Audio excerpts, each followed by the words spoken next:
for coming, sitting in on my training video. So basically we'll run through intro of what we're doing today is a training drill on ventilation. It's going to run through theory. The third training drill I'll do is we're going to do a practical on the PPV fan.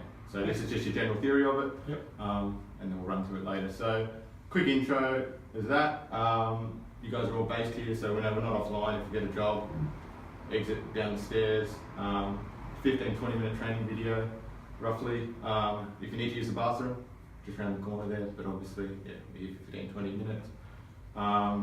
Besides the chairs, there's nothing out of the ordinary I've set up, so there's no extra trips or anything around the area, so station is as normal. So the way I want to run this training video is basically, we're going to talk about the theory of ventilation. I've got some points I'll put up on the board we're going to go through. So I want to run as more of a bit of an open discussion. So I've got the information there provided, but just to kind of make sure we're all on the same page.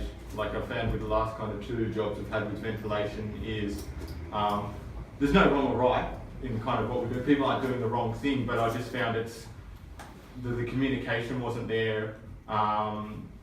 And yeah, someone's starting to do something, someone else doesn't know what's really going on.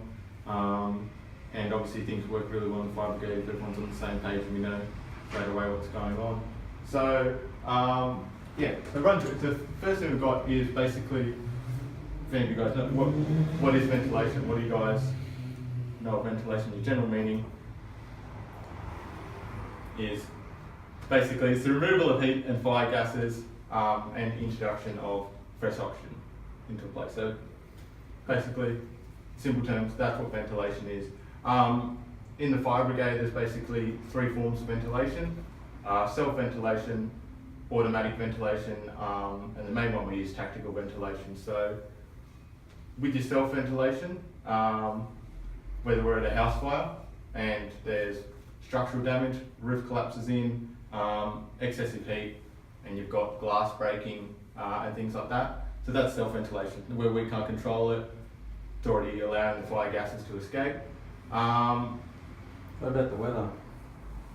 What do you mean as in? Can that create self-ventilation? Yeah, for sure, yeah. Whether you've So got like if wind, it's windy yeah, on one side, yep, or the other side, it'll vent. Yeah, definitely. If you've got inlets and outlets open, stuff like that, the weather's going to come into factor there, self-ventilation, yeah, for sure. Automatic ventilation.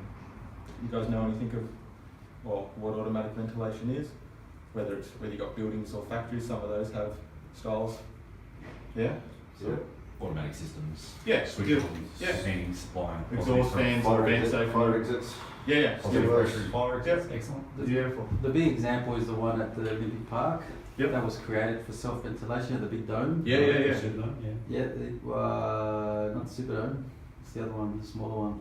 Oh, that's right. Sorry. The Superdome was That original, like dome. Yeah, the actual dome. Yeah. it's The one that up was- near the station. Yep. Good.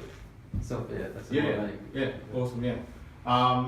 As I said, the third one is the main one we use, which is tactical ventilation. We'll go through procedures and things on that later on. But yeah, tactical ventilation is our strategy. We've had communication, we've put a plan together.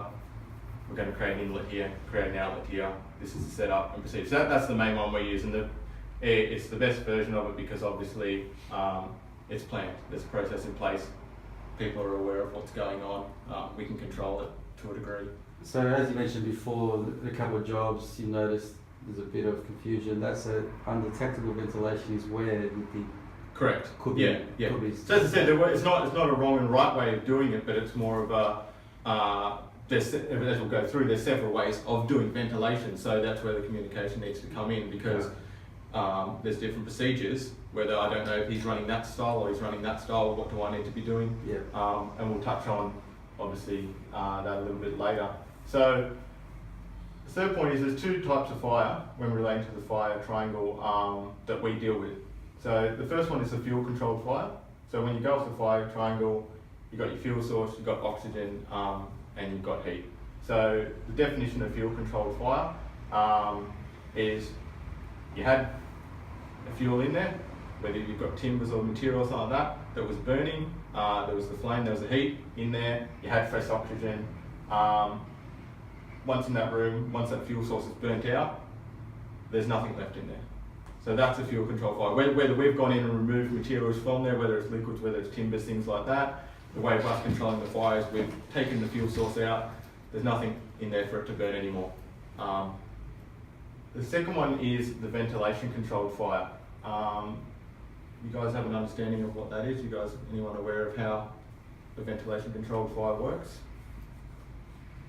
As in releasing heat somewhere and Adding or oxygen. Is it Oxygen. like what controls a ventilation fire? What is it? So what I mean, The like amount of oxygen in yeah, the room. yeah. Or So the car. so basically, back to the triangle. You've got your fuel source and you've got your heat. The fire burning is now requiring oxygen. So if the fresh oxygen's in there, it's burning. If we can control it, whether we're shutting off the door, containing the space, starving it of oxygen, it's not going to start anymore. So basically, it's being ventilator controlled. So it's a way of us controlling the fire. it's a bit risky though, isn't it? It is. The reason I put it up there is because we'll go through watching this video in a minute and then talking about safety bulletins, having an understanding of what oxygen or venting a fire can do to a fire scene. So yeah, in talking about that fire triangle, we'll have a look at this video now. And this is basically, this will explain, and then I'll go through the safety bulletin, which will then kind of explain this video of this is what a ventilation controlled fire is.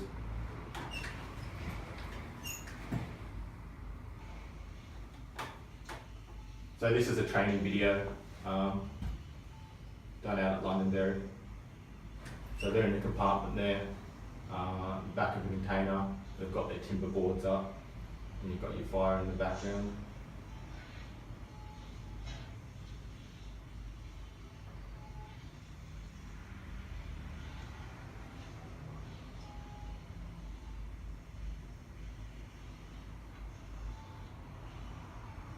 So at the moment with this, they're inside a container. The back doors are locked, so there's no oxygen getting in there at the moment.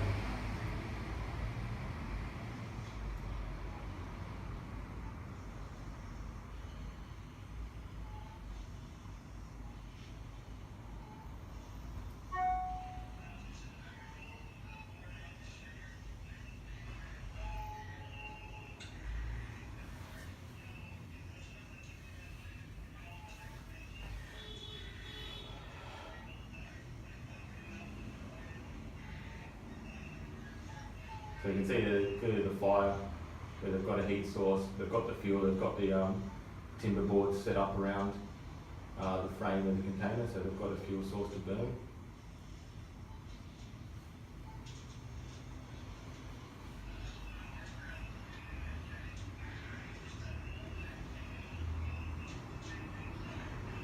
And there's your fire gases and smoke starting to build up at the top of the container.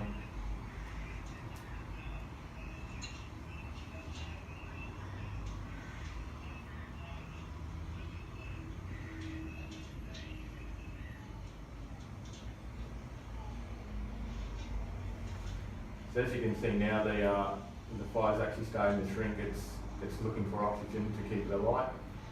As it states here, the doors are shut. It's getting no oxygen to it, so you can see it slowly dying off.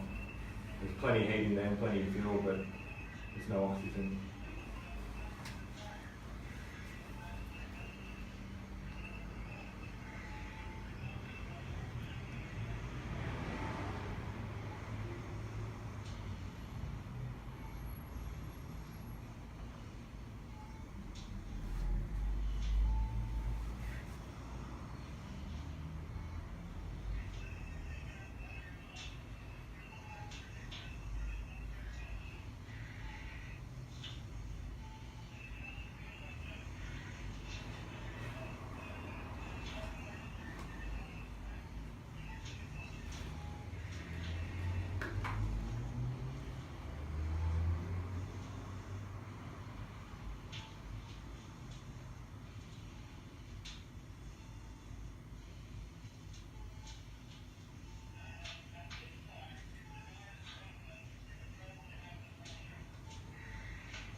burning, wasn't it? Yeah, it's still getting there.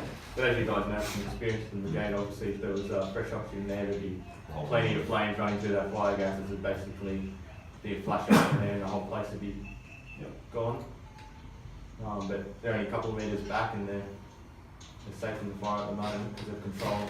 It'll be drawing oxygen from somewhere. Yeah, there'd be leaks and that in there, but not sufficient oxygen. Obviously, they've contained it the best they can. As you can see now, it's kind of really, really died off. It's a false now- positive though. Yeah, so now they're about to basically open the doors, ventilate this fire again, and you look how quickly that built up.